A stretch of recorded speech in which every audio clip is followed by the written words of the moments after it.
place there in the United States Capitol. And what is your understanding from leadership about? So your understanding is everybody wants to get this done tonight.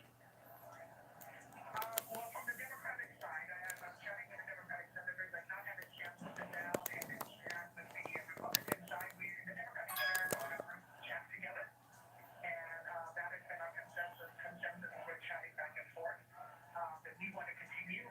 I am going to approach some of my Republican colleagues and try to encourage them to agree to move forward and to pressure Senator McConnell into reconvening the Senate so that we can move forward. And are you just secure with Democratic senators and then Republican senators are secure in a different location? We're all together in one big room, including staff members. And what they're doing right now is they're doing a roll call. They're calling senators' names and finding those who were not on the floor and bringing those senators. They're sending out, for example, myself.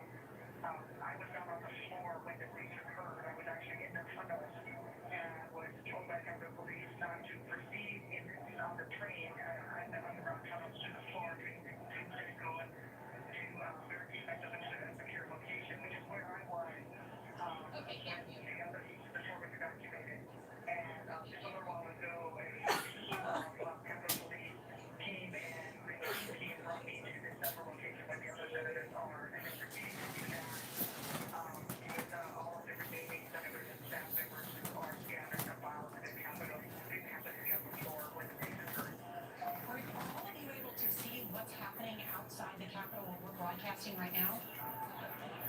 Yes, we have a couple of channels up, and we have three big televisions that are playing the news right now.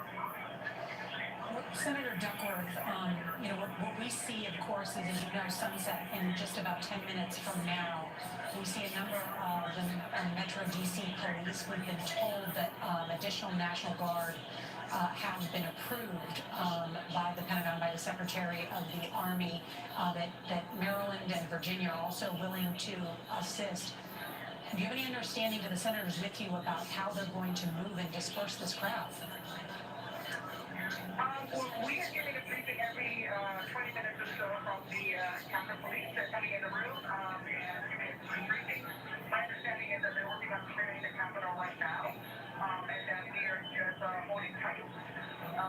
Again, we want to make sure that we track down all the staff members that are here and everybody is secure. I will tell you that being over here with the team that brought me over, we certainly would have quite a large number of Capitol Police, as well as some uniform National Guard personnel who are already on location, and that we are safe as we can possibly be where we are at right now.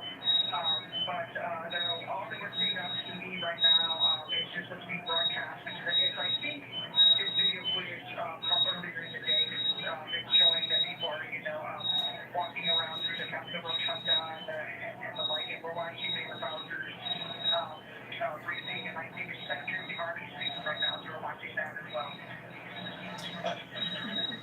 Major Garrett is with me, Senator. Thank you for your time, and he has a question as well. Senator Duckworth, Major Garrett, I know in the Capitol there are two families, the House family and the Senate family. I know you're all one big family today, but are you aware of anyone in the Senate family, member or staff, who was injured in this fracas? I'm not aware of anyone who was injured. Everybody here seems to be fine and spirit, ready to get going again. And I think people are just anxiously waiting to make sure that everyone indeed is safe. And that I think I saw the attending physician was walking around making sure and checking up on everybody as well, both senators and staff members. Best case scenario, when do you think the Senate might reconvene? Tonight? Tonight, definitely. That is what I would like, and that's what I have expressed to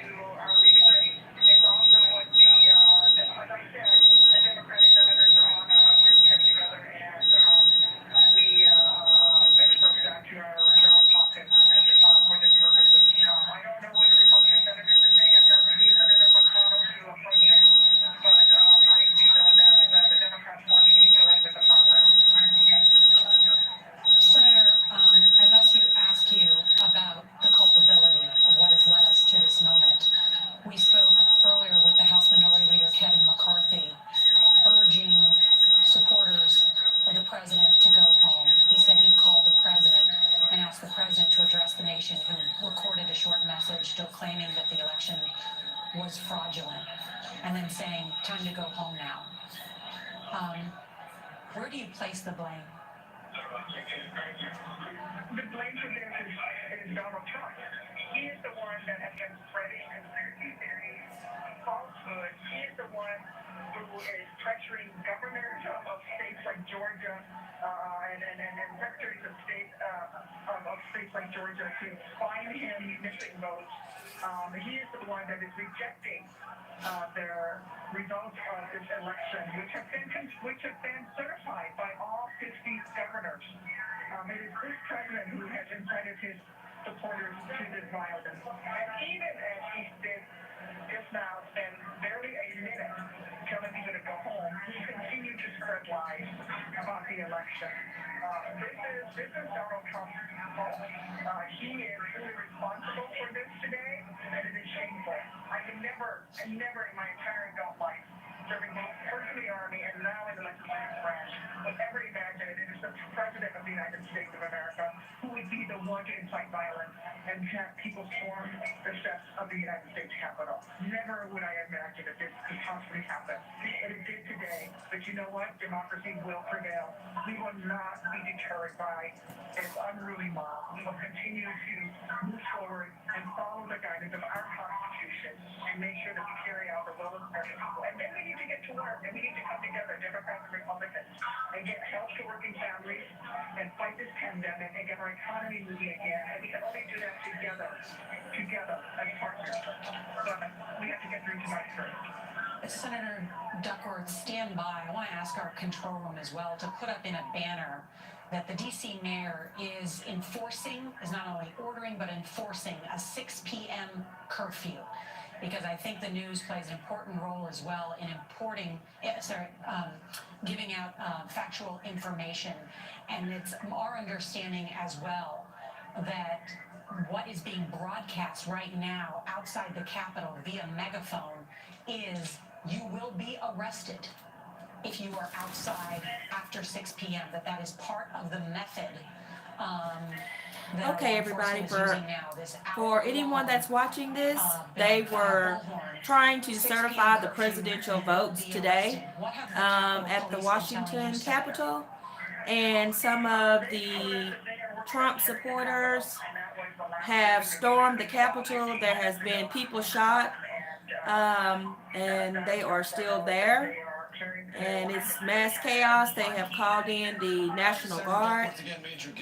So I know you might not have been briefed on this, but I'm just curious. It's been chaos at the Washington Capitol. They were doing the certification for the presidency today, and it was stopped because Trump supporters protested and broke into the Capitol building, and people have been shot and hurt. Be large enough for a socially distant reconvening of the House. Have you heard anything along those lines? Would that surprise you? That would not surprise me. I'm familiar with that House chamber, having served in the House myself, and I urge my House colleagues to please do go back into session. And I hope that will be an indication that Senator McConnell will call us back into session here where we are located. We are in a very large room ourselves, but there is absolutely no room, and there's not much social distancing going on at this point in time. We all have our masks on, of course, but we are pretty tightly gathered together here, but it is the best condition we possibly can, and we are all safe, and we want to continue. So that's good news indeed if the House does go back into session, because I would like the Senate to go back into session. You know, Senator, on that very point, this morning before tens of thousands, Rudy Giuliani and Donald Trump Jr. Were the warm-up acts for the president, and Rudy Giuliani called for trial by combat.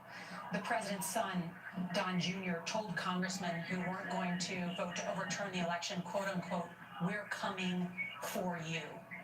How important is it for members of Congress to not act or show that their duty has been delayed or rather stopped because of that rhetoric and the actions of this mob? I think it is paramount that we continue to move forward with our democratic processes and that we carry out our duties. I think it is very important, not just for our nation and our democracy, but for the world to see that in America, nothing will stop process of moving forward, and that the will of the people will be carried out, and that we here in the Senate and in the House will not be deterred by laws.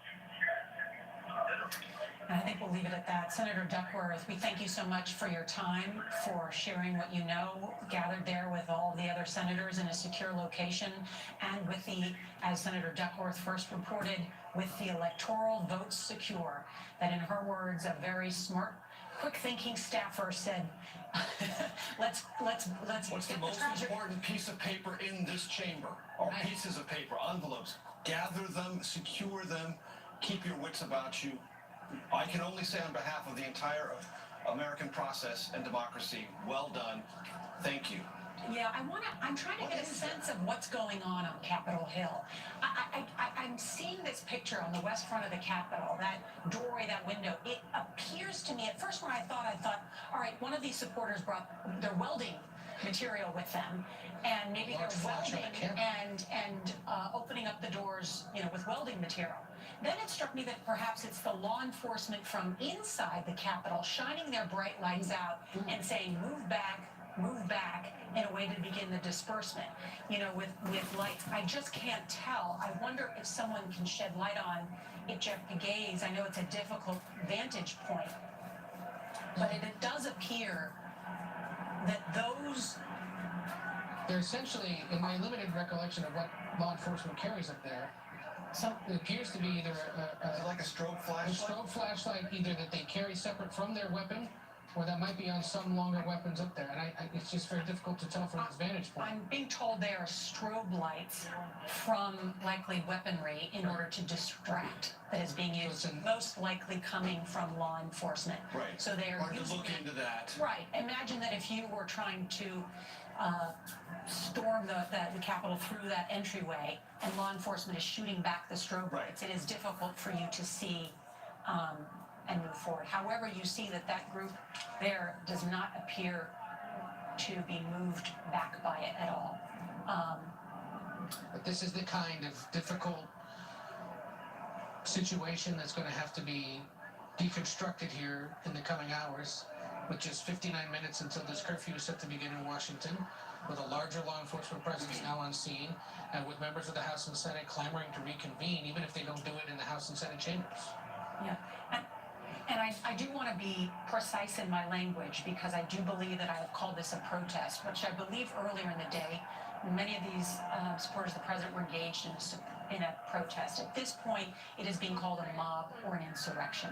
They are inciting violence, and they have been asked and it is illegal to be on the Capitol grounds as they are now. Jeff Pegues, I want to bring in now. And Jeff, can you explain what's happening right now with law enforcement? Slowly but surely, they are moving some of the demonstrators back off the Capitol building. They're not taking fast action, that's for sure. But you have police officers sort of nudging people toward the exits, if you will. Just in a line of police officers, we saw them just slowly moving people toward the exits. And the people that they were trying to get out off that level of the Capitol building, they were complying. And so that is good news, perhaps from a law enforcement perspective, that things didn't escalate there. But behind me, you still see a lot of people just hanging out there. You do hear chants of USA, USA. And so while some people have cleared out, there are still many others gathering here on the steps of this Capitol building, cheering, waiting perhaps also for law enforcement's next move, because as we've noted, the sun is going down. It is getting darker out here, and we see more. That may be tear gas there. That may be tear gas coming from the center of the Capitol building there, where you see just beyond the crowds that have gathered there, you see this yellow plume. It looks like smoke, but we're being told that it is tear gas. Okay, stand by, so Jeff. periodically we're hearing Stand Go ahead, by, Nora. Jeff. We're going to stay up on that picture. Stand by. Let me know what you can hear. Just want to quickly bring in Catherine Schweitz. She's a former FBI agent who specializes now in mass events. And Catherine, how does law enforcement get a large crowd like this to disperse? And what do those images that we're showing now tell you about what they're trying to do? I know. It is a challenge. As you can hear, even just for Jeff, you can hear that he's breathing in tear gas, and that's why his voice is the way it sounds. The challenge for law enforcement as darkness is now approaching, because it's sunset right now, is they are going to have to divide and conquer. That's the only way you can take a large crowd and find a way to disperse it. So the building itself, they have to secure the building perimeter before they can try to empty the building out. And once they secure the perimeter of the building, then they'll be able to send teams into different areas and clear each individual corridor, building, office. And that's when we'll know that the building is secure. But there's also the basement and all the floors above. But for the big crowd outside, a lot of times what happens that we see in this kind of mob situation, terrorist situation, and people who are inciting riots, is they're all about getting to the site, but they don't really know how to get away from the site. Once they get there, they don't really have a plan. And I think that's what we're seeing right now. It's sunset, they're in a location with no bathroom, no food, it's getting kind of cold, it's going to be down to 30, they've been out all day. And so, but I will probably take the law enforcement suggestions to disperse. Catherine, we're seeing the disbursement efforts going on right now. I got to go back to Jeff Pegues because we hear the sound of a bang and what appears to be either tear gas or something like that. Jeff? Yeah, we just think, in the last couple of minutes, we're just seeing things escalate a bit here. We have 5, 6, or 7 or so bangs and more smoke. But what is remarkable to me is that we don't see too many in the crowd moving toward the exit. They're just sort of camped out there. No matter what law enforcement does in terms of these flashbangs and tear gas, they're just sort of camped out there. All right, so things have calmed down a little bit. I don't know if law enforcement is going to start another round of these flashbangs. You can see the law enforcement right on one of the arches of those windows, pushing supporters out. Actually, Yes. That's what it looks like, saying "Get out." Yeah. It looks like And they're crawling out of eviction offices. effort. They're Yes. crawling out of other offices, Yes. having already penetrated those rooms by breaking the glass and climbing in. This is a very narrow balcony on the west front. So to get these people off of here, they're going to have to find a staircase to get them to. And you can see people now rubbing their eyes Yes. and sort of ducking their heads And from you what see is larger numbers than we've seen before coming out of that central entryway. entryway with 2 doors, and you see people withdrawing. It's essentially withdrawing. Yeah. Pulling back, quite obviously under threat of arrest and other consequences, and more flashbangs. You can see the chemical irritant, whatever it is. We don't know precisely what it is. And here comes it. You can hear Jeff say definitely tear. And Jeff, Okay. why do you say it's definitely tear gas? Well, just the color of it, it's this yellow. Yes. There's this yellow tint to that smoke. Right. We do have flashbangs mixed in there. I think I got that right. We do have some former law enforcement with us. They're here helping us describe some of the flashes and the bangs that we're seeing. But clearly this is that point that we thought would come, where police are stepping up their efforts to clear the Capitol building. That's what you're seeing right now. And now you see this, it looked like a firecracker, but it's not. It's obviously a flashbang as they try to clear people out. Jeff Pegues, stand by. We're going to continue to monitor this scene. I want to bring in Michael Morell, the former acting director of the CIA and a national security analyst for CBS News. And Mike, thank you. I guess I need to ask you first about, since you have been at the CIA, how our adversaries may be using, looking, watching at these images. Nora, it's good to talk to you. It's a terrible day. I think there's 2 things happening overseas. One is what's going through the mind of our adversaries, the Chinese and the Russians and others. And I think they see this as a significant opportunity, right? They'll use it in two ways. One is they will show this to their own people, and they will say, this is what democracy brings, so you should actually be happy that we don't live in a democracy. And secondly, they'll share it with the rest of the world with the talking points that this is what the United States is trying to bring the rest of the world when it talks about spreading democracy. So that's an effort to try to reduce our influence.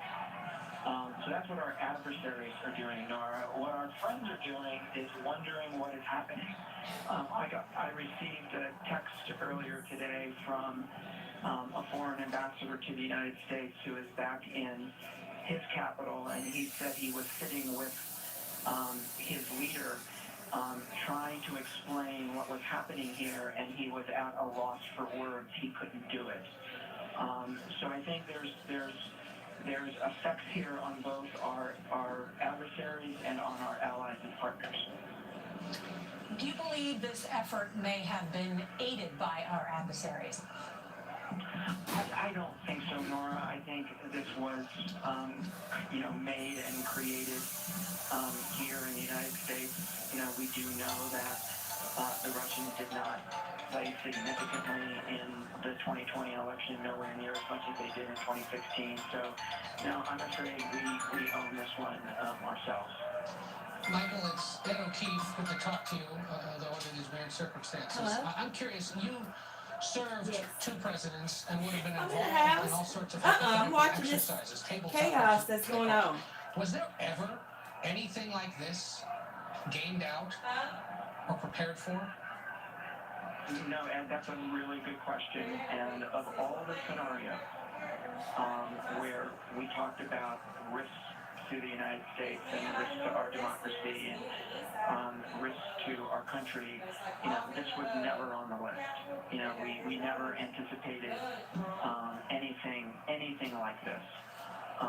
So no, simply not thought about. And how does this concern you regarding all the other potential vulnerabilities that the country faces right now as we near January 20th? We know there's been concern about, for example, a potential response from Iran after the killing of General Soleimani a year ago, possibly some other kind of event or incident. There's the ongoing cybersecurity breach by Russia that national intelligence agencies have said was caused by them. Is there any reason to believe that, and then there's the pandemic. I mean, is there any other concern that now some other foreign adversary could try to take full advantage of this and cause even more harm? Yeah, a great question, Ed. I don't think so.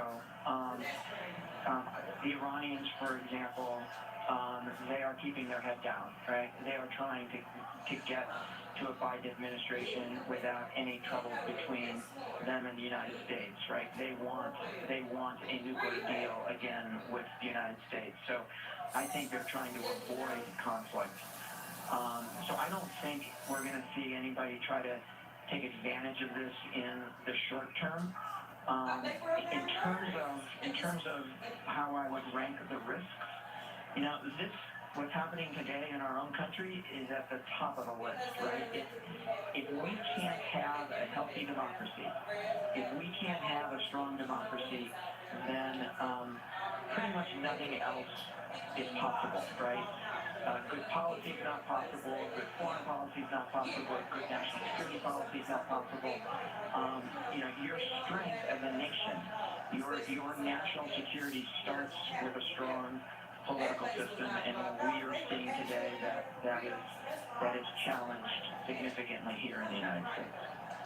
No doubt challenged, and at the same time, Michael, you would acknowledge that under threat from foreign governments, multiple foreign adversaries, we did have what was a safe and secure presidential election by all accounts, except by the president, who continues to argue that it was rigged. I have a question for you as someone who spent a career at the CIA, about the power of words and at the power of messaging, because Leader McCarthy, the top Republican leader in the House, said to us he that almost sounded desperate, that he had called the president and said he needed to come out and speak before the American people. When the president did address in a taped recording, not live, he once again said that the election had been fraudulent.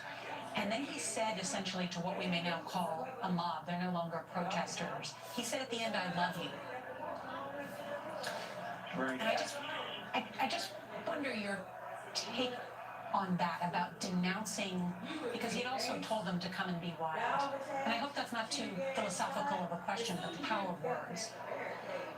So it's a great question, Nora. You know, in my experience, I've worked at the agency for 33 years, and there were dozens and dozens of these kinds of situations that I watched in other countries, where mobs of people rose up to try to turn over a legitimately decided election. Right? They wanted to overturn the order. I saw it over and over and over and over again, and one of the necessary conditions for that to happen is for a powerful figure to be saying things that motivate those people who are rioting, right, who are trying to overturn that order. It takes somebody to motivate them, and that's what we have seen with the president. Michael, if I could, this is Major Garrett. Understanding that you were not participants in any kind of tabletop exercise to game out a scenario like this, but it is nevertheless happening. It is unfolding before our very eyes. You have sat at tables where enormously important and consequential strategies and decisions were made. Honestly, what do you believe are the operational options for the Capitol Police, the National Guard, and those who are trying to clear the Capitol? And what do you think the next 2 or 3 hours ought to look like, and what do you fear they might look like? Yeah, that's a tough question, Major. You know, I do think that they need to be dispersed. They need to be separated, right? In my experience watching these things overseas, as long as groups of people stay together, they stay strong, right? They stay resolute. It's when they break into very small groups and break into single individuals that they lose that power and they lose that determination. So I think breaking them up is of extreme importance, and keeping them from forming someplace else as a group has to be a top priority. And final question, Michael. All of this against the backdrop of that extraordinary joint statement in an op-ed by the 10 former secretaries of defense, an effort that was encouraged by former Defense Secretary and Vice President Dick Cheney, that the military would not get involved. I'm sure you have some insight, as do I, based on my own reporting, but it was as if they foreshadowed this type of situation, the concern that this type of insurrection may occur, and to make clear to lawmakers, to the president, and also to the Pentagon that the military would not be engaged. What's your sense? So when I first saw what was happening at the Capitol today, the first thought I had was these protesters, these rioters, right, this mob, they wanted to create violence in the hope that the president would invoke the Insurrection Act, right, and ask the United States military to come out onto the streets. And I think that's what those former Secretary of Defenses were worried about, is the invoking of that Insurrection Act. And, you know, my understanding, based on the people I talked to, is that the acting Secretary of Defense is a person who could not be counted on to do the right thing in that moment. But the chairman of the Joint Chiefs, General Milley, was somebody who could be counted on to do the right thing. Agreed, and it was said to me, though, however, that while all of them trusted Chairman Milley, that under Secretary Esper, when the president had previously tried to use active duty troops, he was able to slow roll that effort. But that, in your words as well, Michael, with this acting secretary, that would be much more difficult, and that in some ways, it's the civilian leadership that ultimately makes the decision about deploying active duty troops. And as you point out, they were all trying to prevent what would really be a worst case scenario. Michael, we're always so glad to have you. Thank you so very much. You're welcome, Nora. Thank you. Thank you. To let everyone know, it is now 5:18 here in the nation's capital, and the sun has set, and the protesters remain. More than 4 hours we've been live on the air covering what is now a mob on Capitol Hill that has forced a lockdown. The House and Senate to go out of session after a joint session was moving forward with the counting of the electoral votes, which was the final step to in the process of naming President-elect Joe Biden as the President of the United States. We don't use the word certify because the states certify the votes, and it's already been certified. So we're very clear and precise in our language here by saying that Congress doesn't certify. It has a very ceremonial role historically. It just counts it, and the Vice President played the role of presider, not decider, and as some have suggested, was almost like the person at the Oscars who just reads the results.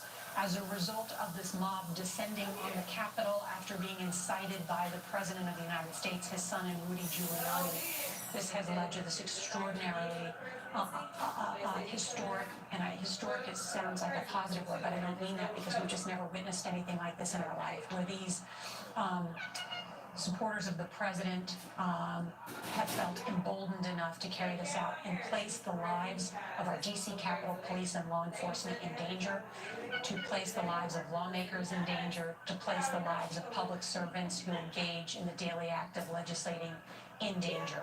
We were told by Senator Tammy Duckworth that a number of the senators are all together in a safe and secure location, that a smart and quick-acting staffer grabbed these beautiful wooden boxes that contain the electoral votes and brought them safely and securely to, this is them, look at this, This was Senator, a piece of history, Senator look at these Murphy boxes. of Oregon.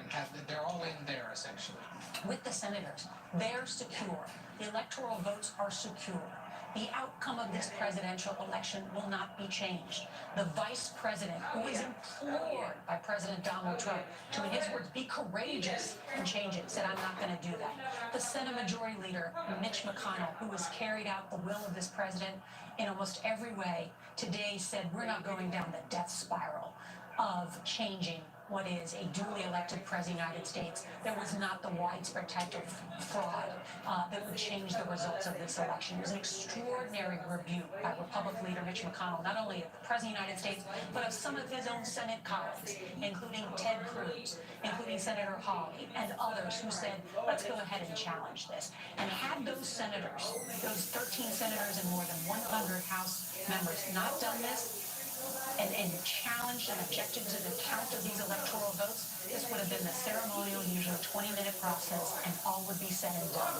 And yet at this hour, we have what some would call an embarrassing scene for American democracy. The President-elect Joe Biden has said is an attack on the citadel of democracy, an attack on the institution of democracy, and yet our law enforcement now doing their very best job with bullhorns and tear gas to disperse this crowd, because as Senator Duckworth told us, her and her colleagues and some of the senators I know that Ed O'Keefe has spoken with amongst his sources, they want to continue tonight. Tell us what you're hearing. There are several members of the House are back in their offices across the street from the Capitol. Members of the Senate are all together and are waiting to sort of figure out where and when and how exactly they might reconvene. The official word so far is that they don't want to allow them back in the House and Senate chambers until some kind of a major security sweep can occur, not only inside the building, but that they know that outside the crowd has been controlled. And we therefore await some sense of when exactly they can do this. Of course, Major, there's nothing saying they have to do this in the House and Senate chambers. They could decide, and we heard from Senator Duckworth earlier, that they might opt to hold this meeting in some other kind of a conference room. There are very large spaces in the Capitol Visitor Center where they could potentially do this, and there are other large committee rooms as well. Ed, let me interrupt you for just a second. We have Representative Mike Gallagher on the phone. Congressman, can you hear me, please? I hear you loud and clear. This is Major Garrett. I'd like you to tell me what you think of today, what you believe will be happening in the next 2 hours, and do you believe the House will reconvene to get back to business in chambers or in the Ways and Means Committee room later on this evening? I mean, this is absolute insanity. I mean, this is banana republic territory, and it's unacceptable. And I think I've opposed the objection from the start on constitutional grounds, but I think the fundamental problem that no one wanted to say out loud is that the objectors thought that they could have a debate, raise awareness to voter, fraud issues or voting irregularities. But because they wouldn't actually achieve their objective, they all knew that they had no chance of actually overturning the election, but they could have it both ways. But the problem is they gave a lot of people false hope, and they got a lot of people fired up, and now we're seeing the consequences of that play out. And this is just absolutely unacceptable. The president needs to call it off. These people need to stand down. I mean, this is America. This is the United States Capitol, and we're sitting here with our walls barricaded, our doors barricaded. Someone was shot at the U.S. Capitol. The closest thing that I can think of is this reminds me of the time I spent in Iraq in 2007 and 2008. Is insurrection too strong a word, Congressman? The problem is, it's like everyone's in a rush to label everyone else a traitor. I just want this to stop, and we have to support the peaceful transition of power. I mean, that's it. We have to accept the fact that the election's over, and the more we traffic in the idea that somehow Congress is going to overturn the results of the election, the more we incite dangerous things like this, and that's just unacceptable. So it's over. I wish Republicans had won. It sucks. I get it, but there are consequences to going down this road. Congressman Gallagher, it's Ed O'Keefe from CBS News. Thank you again for joining us. As you said, you're not one of those objecting to the results of the Electoral College. You were among the Republicans who reluctantly accept these results and want to move on. I know you made a fair point about not ascribing titles and blame and whatnot, but it does seem like your party especially, and your House conference most of all, is going to have a serious conversation with itself about what it has allowed to occur today. And I just wonder whether you think that conversation will happen, could happen, and what might transpire. Well, the conversation is going to have to happen in the next few hours. And the objectors are going to have to ask themselves whether they seriously want to persist in their objections after what they've seen today. And again, knowing that what they're doing has no chance of being successful, that it is all a stunt. I mean, that's a pretty cynical ploy right there. So at a minimum, when we get back together at a conference, I think we all have to say, we're not going to persist in the objection. We support the peaceful transfer of power, and we're done perpetuating this fiction that somehow Congress has the authority to overturn the results of the state. Congressman, to what degree have you been communicated with by leadership about what will happen tonight? Will you reconvene? I've been told that it's possible that the House may reconvene, not in the chamber itself, but in the Ways and Means Committee room. If that message came down, I missed it. I haven't gotten that. I've heard nothing formally from leadership right now. I would imagine they're trying to figure it out, and all the focus right now is just on making sure this thing doesn't escalate any further, making sure that the now violent protesters disband, abide by the curfew. But I've not heard anything about when we're going to reconvene. Do you believe it's necessary for Congress to send a message that it get back to business as soon as possible? Yes, 100%. I think it's necessary for Congress to send the message that we support the peaceful transition of power, and that we, as the federal government, don't have the right to overturn the will of the states and, by extension, the American people. That is sort of Schoolhouse Rock Constitution 101. Congressman Mike Gallagher, we thank you so very much for joining us. Chip Reed, I believe, is near Capitol Hill and has some new information to share with us. Chip? Yeah, I'm just on Constitution Avenue, just outside the Senate. Two things here. Number one, there were a group of about 20 media with cameras at the Senate swamp site, which you are certainly well familiar with, just out at the bottom of the Senate steps. And out of nowhere, we were suddenly surrounded by about 40 or 50 protesters who started chanting things that I can't repeat about the media on TV. They started throwing bottles. They started pushing people. They picked up the metal fences that we were surrounded by and throwing them at us. We, for our own safety, evacuated the area, but we did stay long enough to get some pretty good video of them smashing the equipment, cameras, sound equipment, everything they could get their hands on. They just completely took over that spot as they shouted USA, USA, and God bless America. Now I'm just across the street at the Russell Senate Office Building, and I just saw a column of, I would estimate, between 120 and 150 police officers. And by the way, the Capitol grounds is now completely surrounded by police, and there are helicopters above. And I saw this column of 120 to 150 police officers walking three abreast, all of them in helmets and flak jackets, walking down Constitution Avenue and turned in the direction of the Capitol grounds. You know, there is a 6 o'clock curfew in Washington. They may be timing some kind of move that might suggest that to start clearing the Capitol grounds of these protesters in time for that, or sometime in the vicinity of that 6 o'clock curfew. Chip, I must ask you, were you injured at all in this fracas? Were any of our colleagues injured? And where were the police? Where were the police? Did you have any sense that you could or would be protected? There were no police around us. We were on our own. In fact, I remember one of the protesters standing next to me said, "The police don't care about you guys. They're only protecting the senators. You're on your own, buddy." And so we hightailed it out of there. They were absolutely ferociously angry at the media, I must say, picking out some of the media enterprises by name. And it was a scary moment, I gotta say.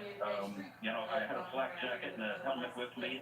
The last time I wore a flak jacket and a helmet, well, a whole series of times was when I spent a lot of time in Iraq and Afghanistan, and it is so disturbing to have to wear a helmet and a flak jacket on the grounds of the United States Capitol.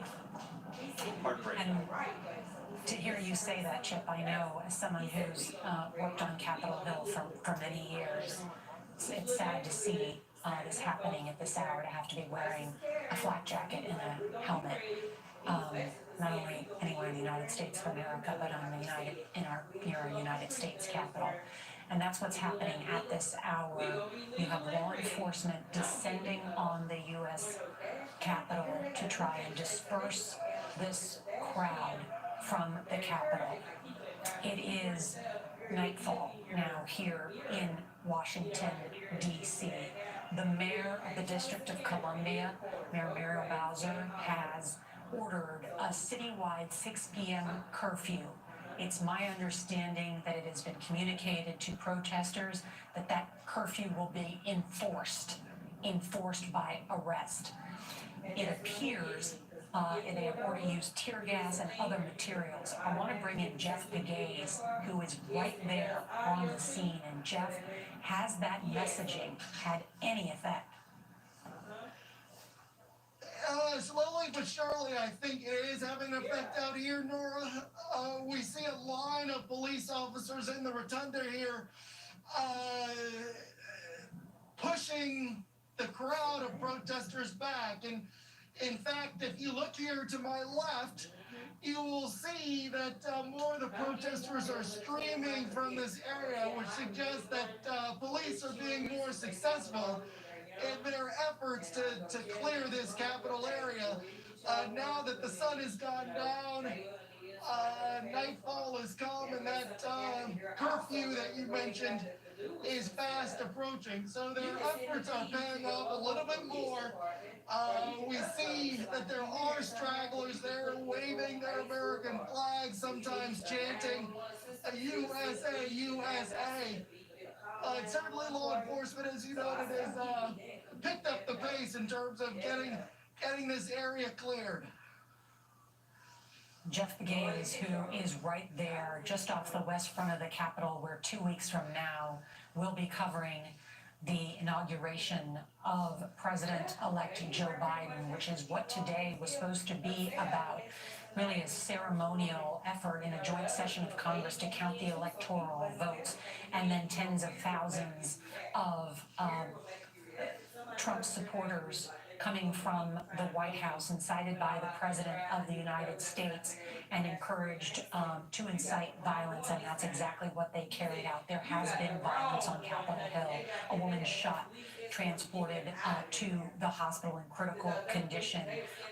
Additional other, we're not clear who they are. One person who was trying to climb the walls also fell and fractured some bones, transported. A number of injuries reported by the DC Metro Police, who are now on the scenes, aided by members of the National Guard. We've seen members of the FBI unit inside the Capitol. What they're trying to do is, we're seeing outside the Capitol. We don't have cameras inside. What they're also trying to do is essentially clear step by step inside the Capitol. Room by room, corridor by corridor. Every office building as well. And every office building, because, as Senator Tammy Duckworth and other lawmakers we've spoken with today told us, they want to keep going. And I just heard from another senator who says they still don't know when, where, or how they might reconvene tonight, but they certainly want to.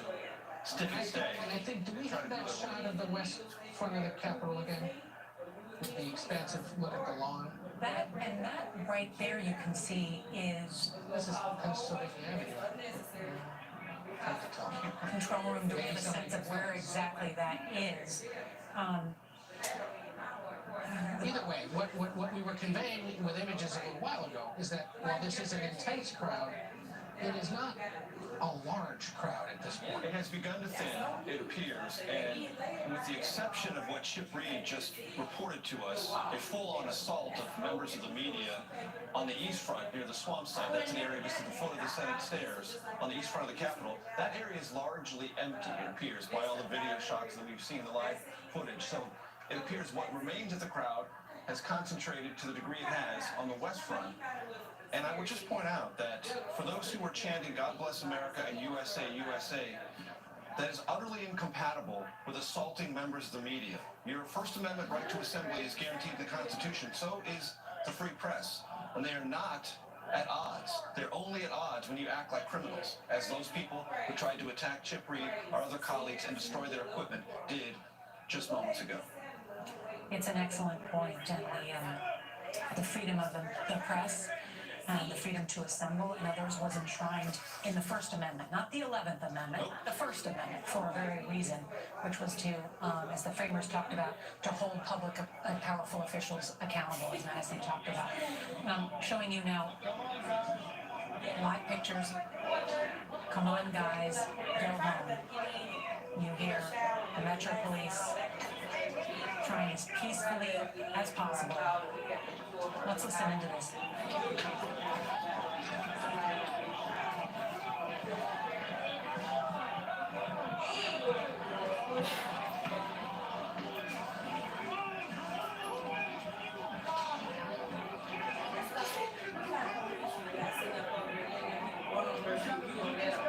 Get out up there. Once you get on the front watching, they just them climbing through the windows, breaking out the window, one helping the other, pulling them in by their pants and all this mess.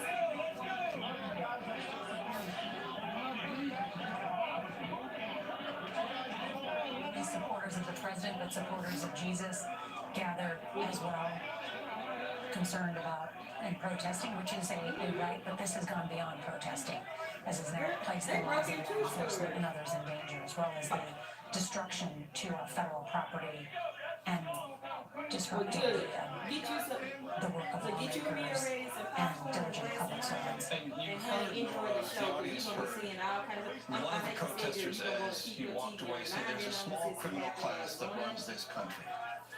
That is an embedded grievance that Donald Trump did not invent. Let us be honest. But as a candidate and as president, he has pointed to and suggested is real and is given a sense to those people who held that grievance that it's real. And that he's the only alternative to it. Listen just to that. It's gonna be what's gonna be then. And guess what they're gonna do, go up in there and cheer gas and all, out there in the dark. You hear them holler? we should tip our hats to Yes, the that's what I was waiting on you. That's why I said, get comfortable, get your shower real quick, get you some food, glass of wine. It's on like popping. Protest that we're held. This is a police force that has been worn pretty thin and worked pretty hard dealing with situations like this across the nation. Well, it's on my We should update, we now have some definitive information on that. We're being told there are 1,100 DC National Guard that have been mobilized, 200 Virginia State Troopers, and an unknown number of Virginia National Guard that have all been sent to DC at the mayor's request.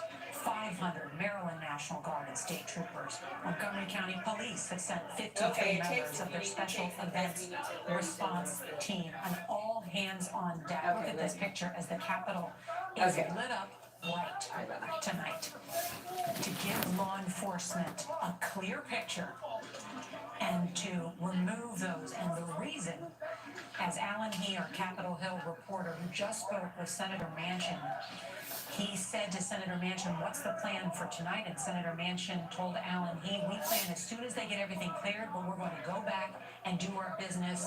And Alan said, in the Capitol tonight, and Senator Manchin said, we sure hope so. So we'll say whatever it takes, these thugs are not running us off. That from the senator from West Virginia. As we discussed many hours ago, there would be an institutional imperative to send a signal. The Capitol is lit up not just to aid law enforcement in the removal of these insurrectionists and mob violence committers, but also to look the way it does, to be a shining light symbolically and quite genuinely on Capitol Hill. It is the place that, when you're in Washington, you see from a great distance. It is inspiring. It's always been inspiring to me. I consider it the most beautiful building in America. I really do. I'd love to be inside that building. Our whole story of America is there, both in art and in architectural representation. And it's lit up for two reasons. To help law enforcement, but also to be a symbol to the country. It will endure. And those lawmakers want to get back to that enduring part of it, getting back to the work and not being intimidated, not being scared away by an angry, violent, and criminal mob, though be it small. It is, I agree, the most beautiful building in Washington. Atop it sits Lady Liberty, a woman, the highest point in Washington, statue built by slaves.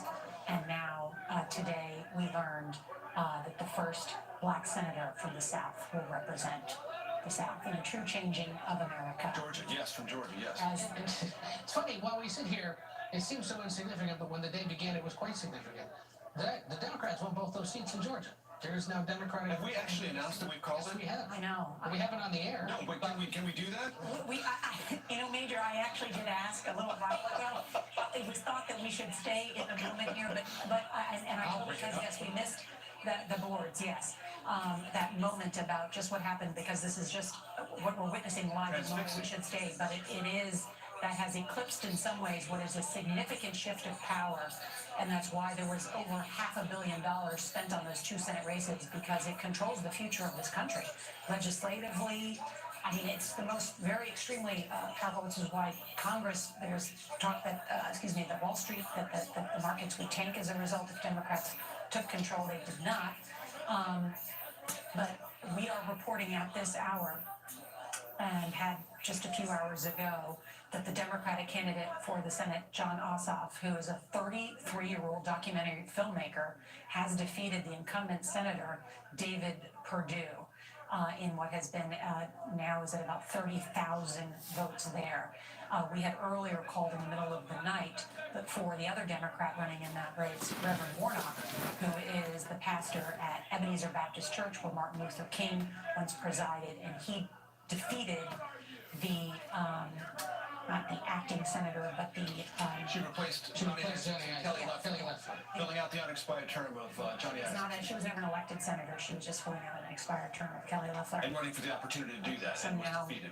now CBS News projects that Democrats hold 50 seats in the United States Senate, as do Republicans, And with the vice president-elect a Democrat, she would cast the tie-breaking vote, which would give them the majority.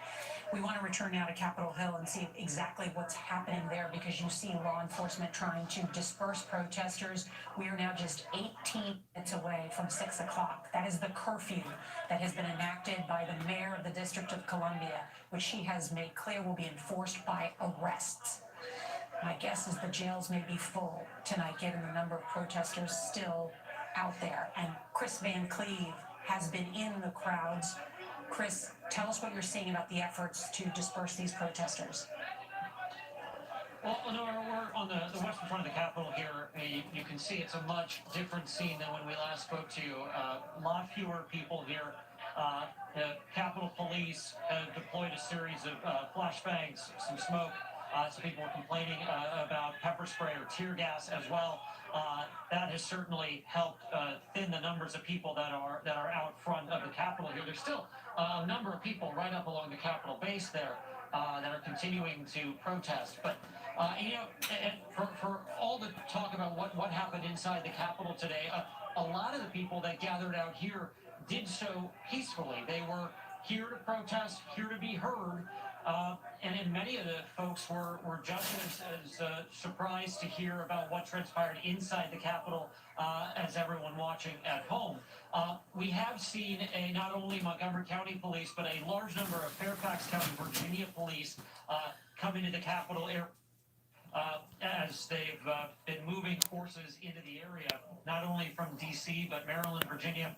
And if you talk about that curfew that is coming up here in a few minutes, it's been quite some time since where we have seen any police officers, at least moving in this area. I can see some flashing lights in the distance. The most notable difference at this point, certainly the temperature has come down. What is happening outside the Capitol appears to be a peaceful protest as people are filing out. Where they go from here is an open question. D.C. has a curfew that will go into effect at 6 o'clock. Certainly, people are being encouraged to go home or go back to their hotels. But that remains a bit of an open question where the crowd from here is going. Right, and Chris Van Cleve, as you know, as Virginia has been involved in as well, Governor Northam, at the request of Alexandria, Virginia, which is just right across the river, where probably some protesters could be staying. I shouldn't say protesters, part of this mob group now we're calling them, that are staying. They're also imposing a 6 p.m. curfew there as well, and a state of emergency in Virginia so that they can continue to respond and help in the nation's capital. And the use of the bullhorns to notify them is to give basically the district and all the police there the legal authority to say, we warned you repeatedly. If you stay here, you will be arrested. And this will not be a contestable municipal misdemeanor situation. Arrested, because we are warning you. If you stay here, you will be arrested. If you disperse, you will not be. And that's a means, kind of the earliest, most gentle way to try to create crowd dispersal.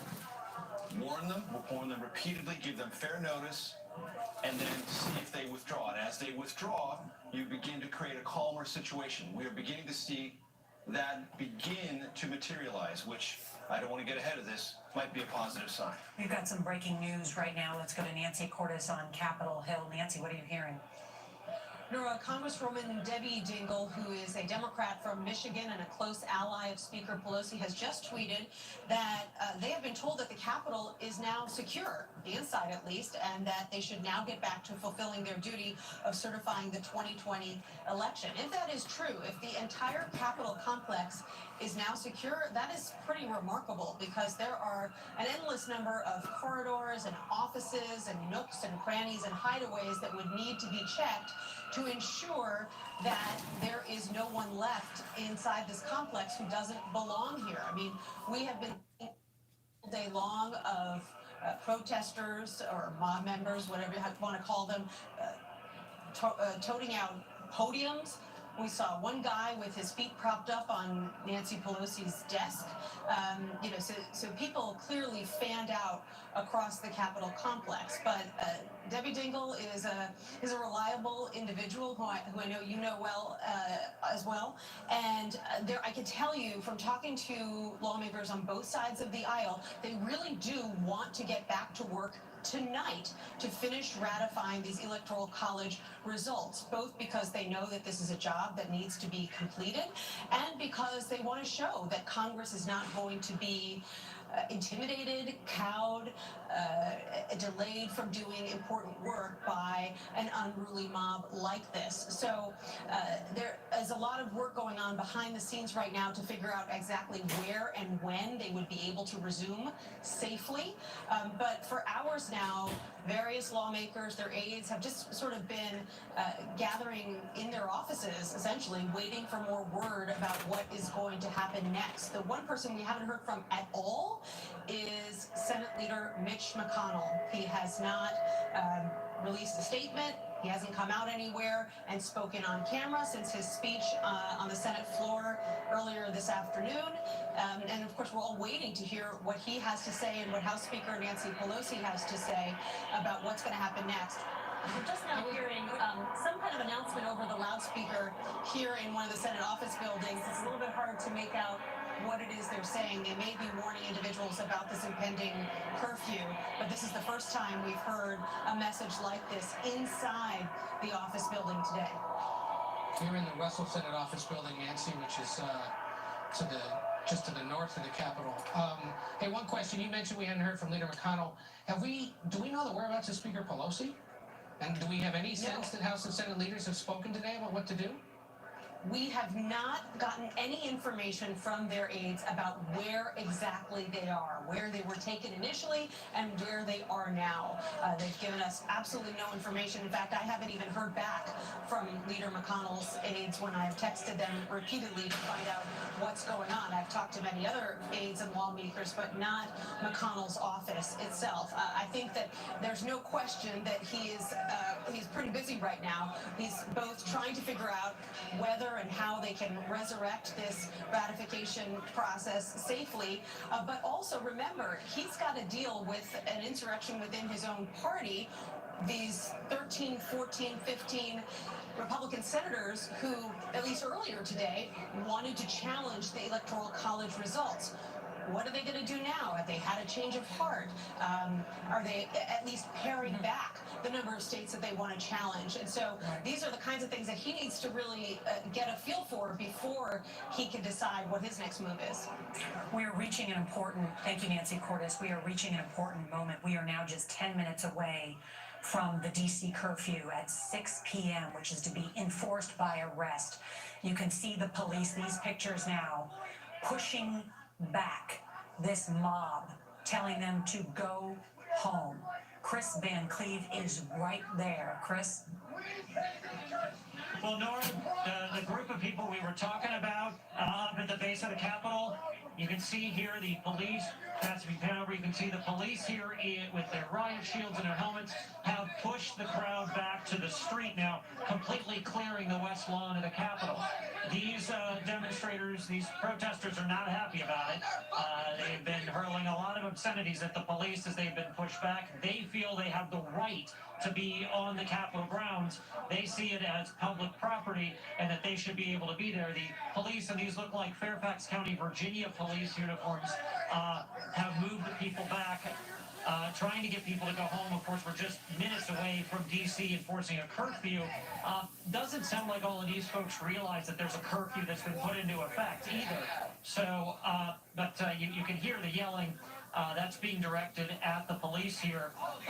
And this is, Nora, I was saying just minutes ago, we hadn't seen police in quite some time. It's clear they were massing to move people out. Now we see an awful lot of police officers, and these folks are in gas masks, they're in helmets, they've got body armor on and shields. This is a very clear message for folks to disperse. Nora?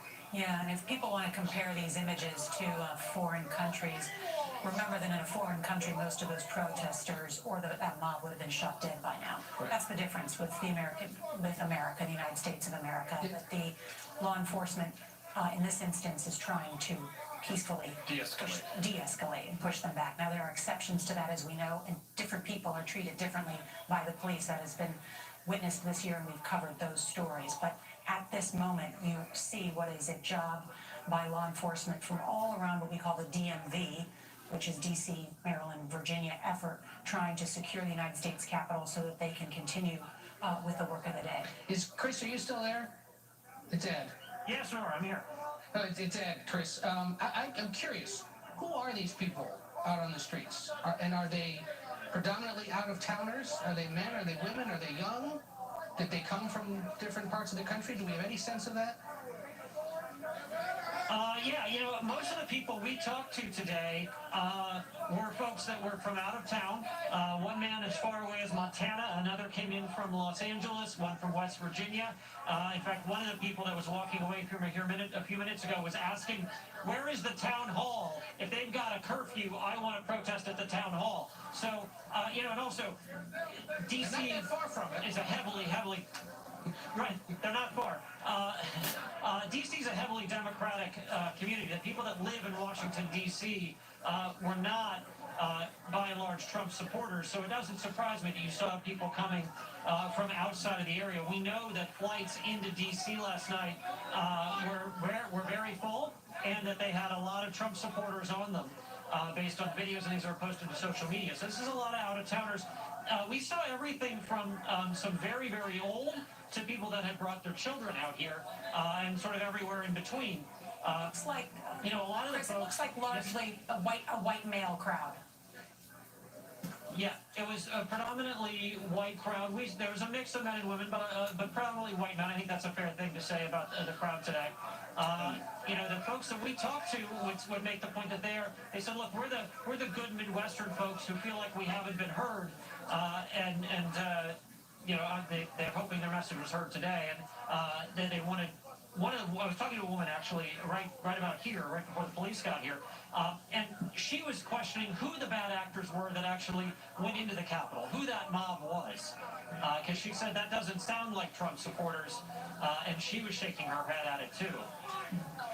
We are now just 5 minutes away from a curfew in our nation's capital, following a day in which a mob has stormed our nation's capital,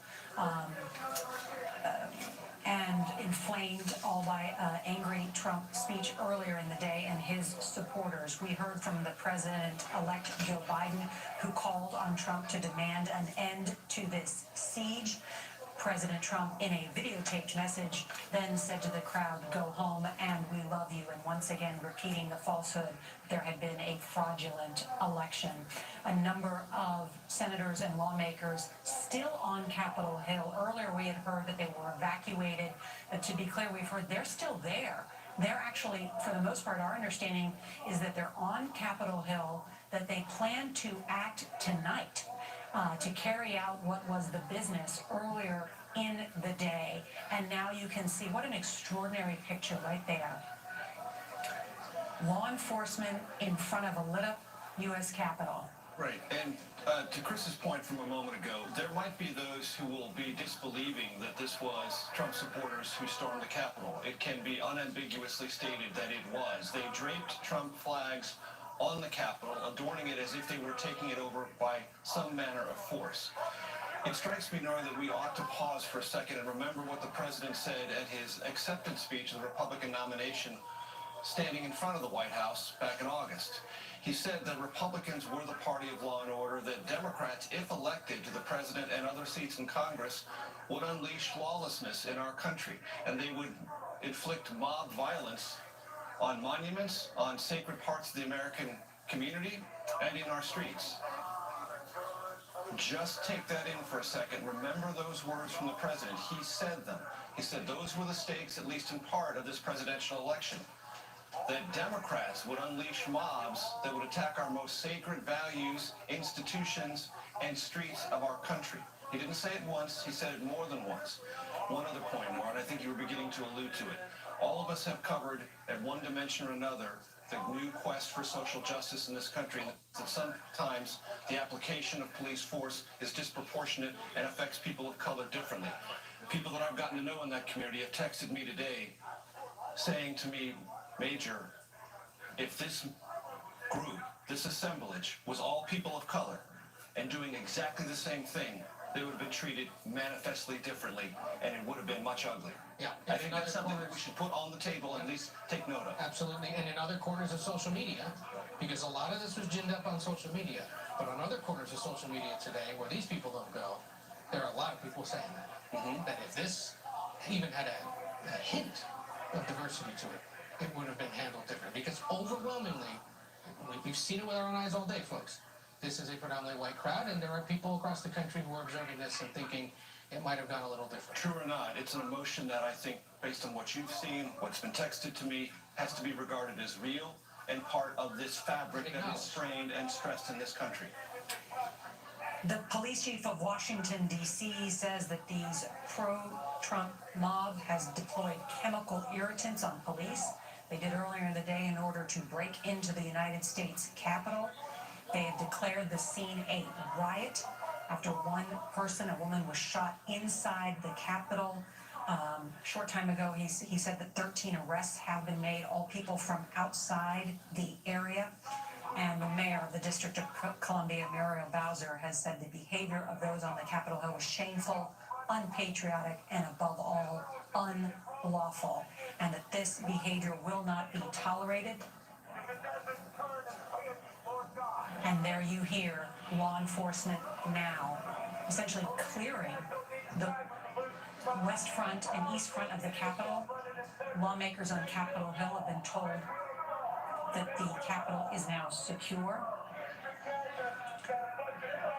The curfew now just 2 minutes away in the District of Columbia. And as you can see, the heavy police and ambulance presence on Capitol Hill, we can expect now, and I'm curious what's happening inside the control center that is directing all of this law enforcement about how strict they will be in terms of arrests. This crowd will now disperse into the district, which has banned indoor dining. You cannot go inside a bar and have a cocktail. That's just not permitted because the first time now, we're going to mention this, there is a pandemic raging across America. DC has not been one of the worst places because it has enforced a very strict mask mandate policy.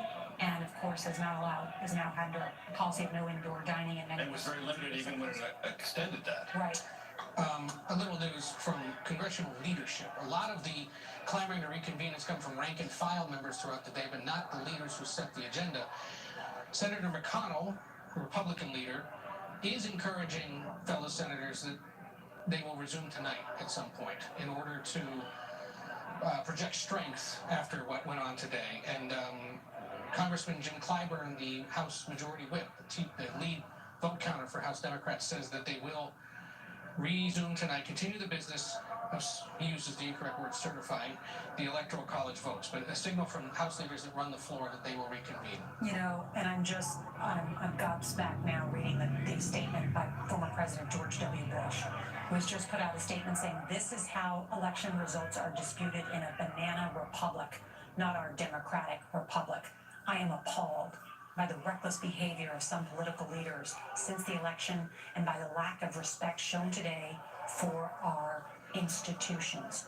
Appalled by the reckless behavior of some political leaders. That is a rebuke of Senator Ted Cruz. That's a rebuke of Senator Hawley. Am I incorrect in reading it that way? I just think that... and if I remember... It should also be noted that former President George W. Bush yesterday put out a statement that he would be attending the inauguration of President-elect Joe Biden, a signal that he believes a peaceful transition of power should occur. He does not put any weight into these baseless charges of either election fraud or rigging. And in his words, witnessing the peaceful transfer of power in America never grows old. Right. And then later in that statement, he says, to those who are disappointed in the results of the election, our country is more important than the politics of the moment. Let the officials elected by the people fulfill their duties and represent our voices in peace and safety.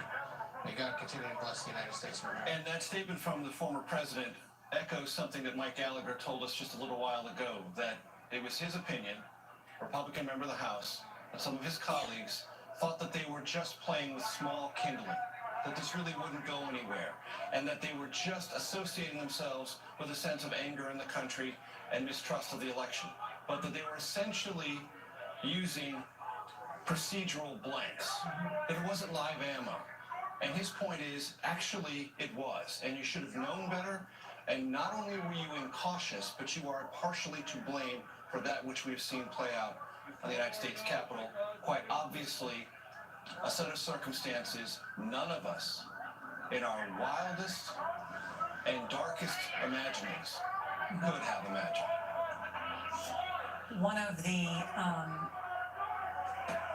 of the scenes that we saw today was not only members of the House, but members of the Senate on their knees with gas masks on, with bags over their heads as they watched Capitol Police, guns drawn, trying to push back protesters. On the phone is Congresswoman Susan Wild. She is a Democrat from Pennsylvania. And Congresswoman, tell us what today was like for you. It was a very emotional and difficult day, still is. Possibly the most frightening thing that I've ever gone through in my lifetime. And it was a day that will last in our memories for a very long time. I'm deeply afraid for what it means for the future of our democracy. What did you witness? I was seated in the House gallery. The Arizona objectors were being heard. As a member of the Pennsylvania delegation, we were scheduled to have our objections and responses heard next. I was planning to speak during that, so I was just up in the gallery waiting. We were all on pretty high alert because we were aware of the protests outside, and things started to get very, very ramped up. At one point, there was commotion out the hallway outside of the gallery, and the Capitol Police came in and started locking us in, barricading the doors.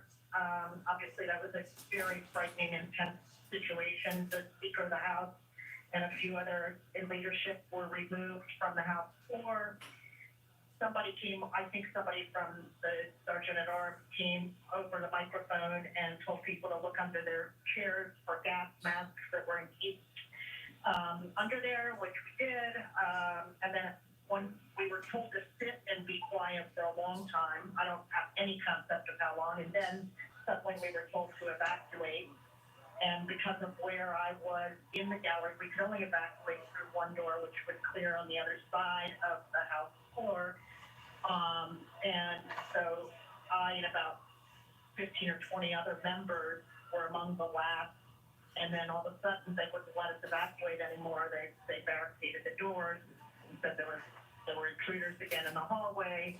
And the next thing I knew was there was glass breaking and shots being fired, and we were told to get down. And then I don't know how long that lasted. I honestly don't remember. And then at some point, they were able to secure the hallway again, and we were able to evacuate. Where did you stay securely after all of this happened? Well, I'm still where we were taken, but we're not at liberty to disclose where we are.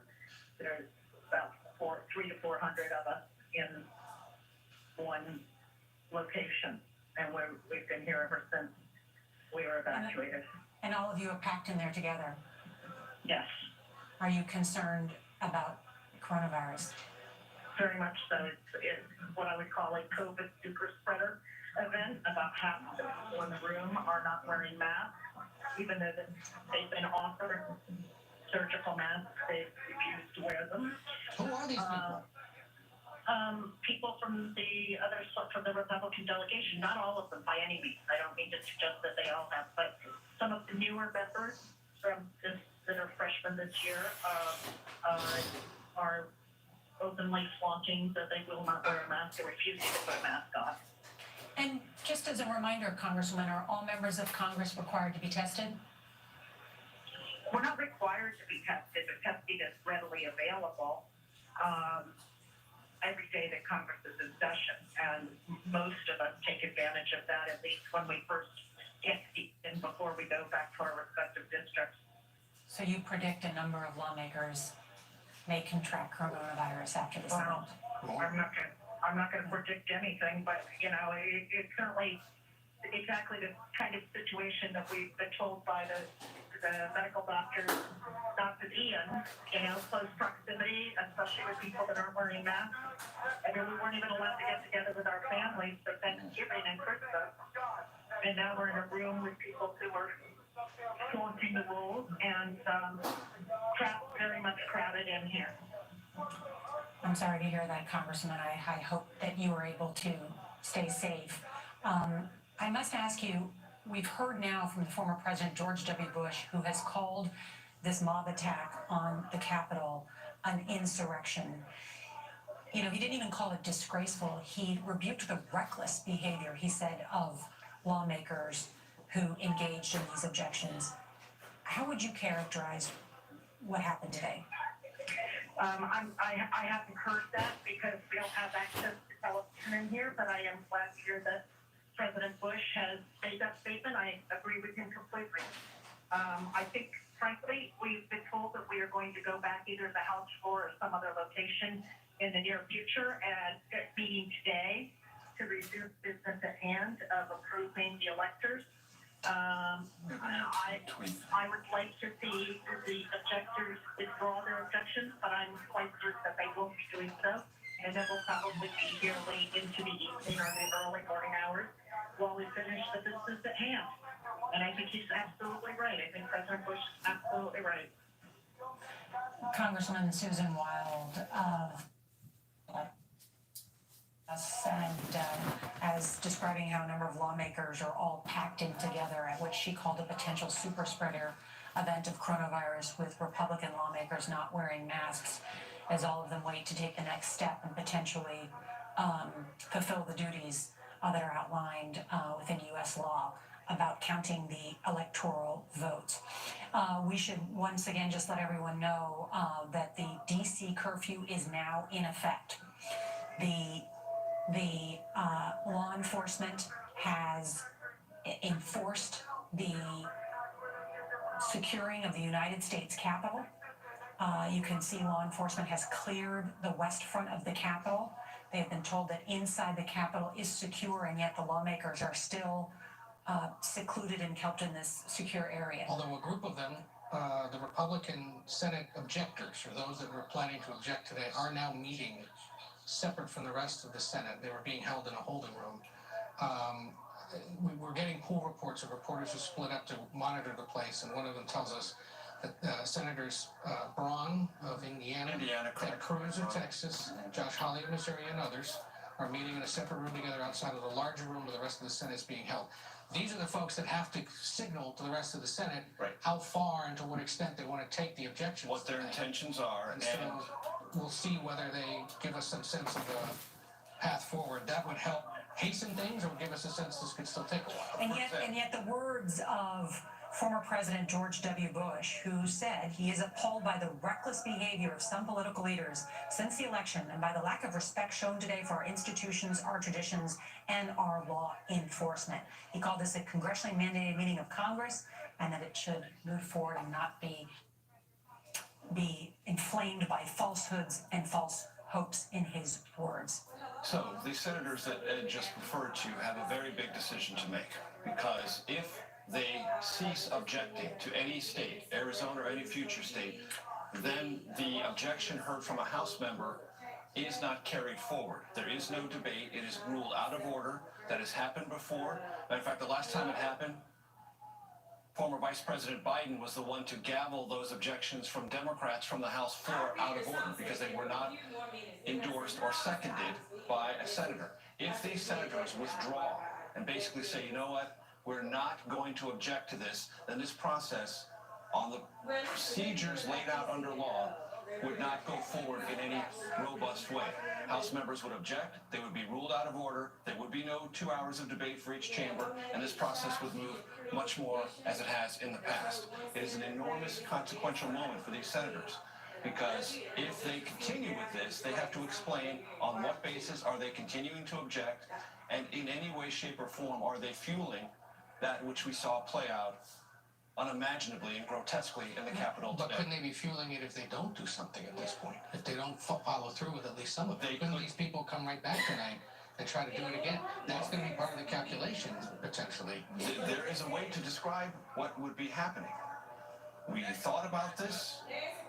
We now say that it has fueled something that we consider to be out of control and uncontrollable. We are going to stick with the Constitution. We ask you to do the same, and if you don't, you will be in violation of the law and the spirit of not only federalism but constitutionalism. And we essentially, because of your actions, are withdrawing. That is one option for them.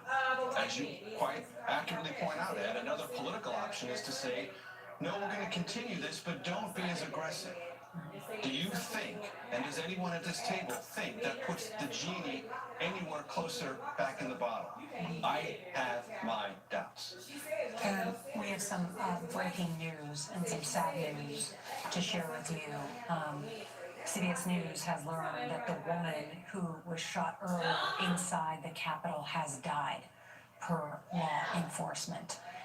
It is not clear who that woman is, but we showed you that disturbing video earlier that she has sadly passed. And so this violent mob that has led to confrontation with law enforcement and Capitol Police has led to at least one death, multiple arrests, and also multiple others transported to hospitals for a number of different injuries. But we have that update for you at this hour.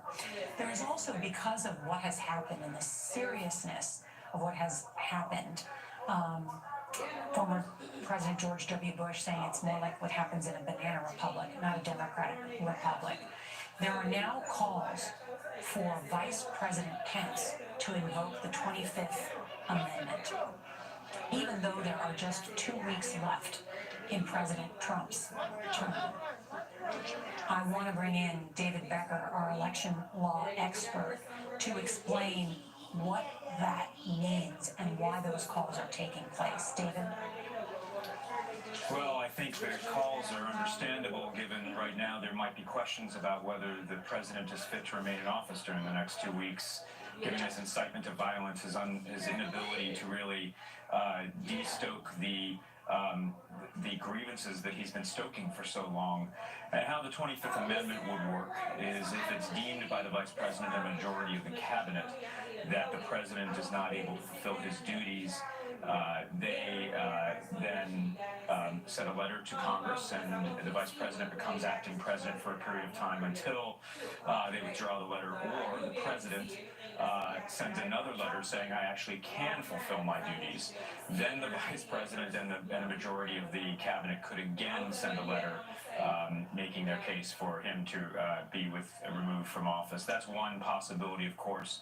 I think we've also seen some calls from members of Congress to impeach the president again.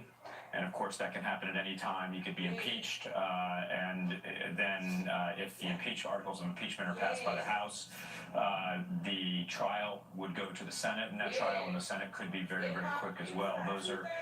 Those are two options given the circumstances we now see. Whether that's the right way to go, I think, is a really open question right now. But what we've seen today is one of the most shameful episodes in modern American history, so it's understandable. I also want to ask you, David, too, because there's also some critics today of companies like Twitter and Facebook, and saying that those social media companies have failed to prevent the misinformation, the spread of misinformation that has led to this chaos and this insurrection today. Yeah, that's a great point, Nora. This is, we no longer share a common reality. We have what we know is fact, which is that this was the most secure, transparent, scrutinized election we've ever held in American history, the highest turnout we've ever had. And yet on this, on issues like vaccines and COVID and international relations and so many other issues, we no longer share a common reality, and certainly social media plays a role in that. There's going to need to be a very long conversation, and it needs to be bipartisan, and it's not going to be solved right away, about how disinformation, how social media, and even perhaps how mental health issues all play into these issues right now, to get people riled up like this over an election that was so successful, where so many people participated, to the point where they would storm the Capitol. A woman has died tonight. This should cause some serious soul searching. And we should point out that these calls for possibly invoking the 25th Amendment aren't just coming from liberal Democratic lawmakers, but among other groups, the National Association of Manufacturers, a major business group in this country, issued a statement saying, quote, Vice President Pence, who was evacuated from the Capitol, should seriously consider working with the cabinet to invoke the 25th Amendment to preserve democracy. This is not the vision of America that manufacturers believe in and work so hard to defend. Say across America today, millions of manufacturing workers are helping our nation fight the deadly pandemic, which already taken hundreds of thousands of lives. They're trying to rebuild the economy, and in their belief, they think the president's distracting from To use a generalization, these are not hand-wringing academics. These are industrialists. Yeah. These are people who are at the core of the manufacturing part of America, historic economic backbone, and they see a general sense of unease, instability, and unpredictability about the future of the U.S. economy. And that is an extraordinary statement from them, to say this needs to be thought about in serious ways. Yeah. And in calls for impeachment coming from people like Ilhan Omar, the Minnesota congresswoman, but it was the manufacturers saying this that brought some intrigue to our attention. We've also now heard from the acting Secretary of Defense, Chris Miller, who has put out a statement saying that along with the chairman of the Joint Chiefs of Staff, General Milley, that they spoke together with the Vice President, Speaker Pelosi, Leader McConnell, Senator Schumer, about the situation on the Capitol, and activated the D.C. National Guard to assist federal and local law enforcement. I can see that you know, Major, where I'm going with this, is that they're notably absent from this is the President of the United States. Correct. That is Why not? He's the President. He's been left out of this public decision making. statement illustrating the decision made by the Vice President on this. And that is an exercise of power to enlarge the law enforcement presence to quell this uprising. The senior-most member of the Trump administration to ratify that was the Vice President. That gets us a little bit farther down the road operationally to this conversation we were just having about who's exercising power. The Vice President just exercised power in consultation with the bipartisan leadership of the United States Congress and the Chairman of the Joint Chiefs of Staff. And I'm also struck that the President-elect Joe Biden, as well as George W. Bush, both called this an insurrection. And an insurrection usually involves more organization and military planning than this. But there was planning. I looked on the website of this organization to stop the steal, to bring this protest, which was organized primarily by Women for Trump, is the primary organizing avenue among many others. I imagine that's just a fundraising vehicle for that particular group. But it was an organized rally with a full speech planned at 11 o'clock by the president as well as other supporters, and a national park permit as well. Yeah, and then they marched up the street, and somebody had to bring along that large Trump banner that was hanging briefly from the west front of the Capitol, so clearly it was organized. I wonder, I see Chris Van Cleve there, who is being pushed back along with others. I wonder, Chris, are you still able to hear us and describe what's happening? Yes. Well, Nora, we are past the point where the D.C. curfew is going into effect, and now this is D.C. police, largely, that are moving people back. And it's been similar to what we have seen in past protests here in D.C., where they'll draw a line, they'll mass up, and then you'll start hearing move back, and they'll establish a new line of perimeter line. And here we go, more move back, and that's what's happening here. Is the D.C. police are walking people away from the Capitol. And as we need to go this way here, we're going to hit a fence. Yep. That's why we're moving back here, further back from the Capitol. These sort of things are pretty commonplace in D.C. where there's a demonstration and D.C. police need to move people around. It's basically every day of the week there's somebody yelling at a building in Washington. So this sort of thing is actually what the D.C. police know how to do. They do it very well, and they are moving the Trump supporters.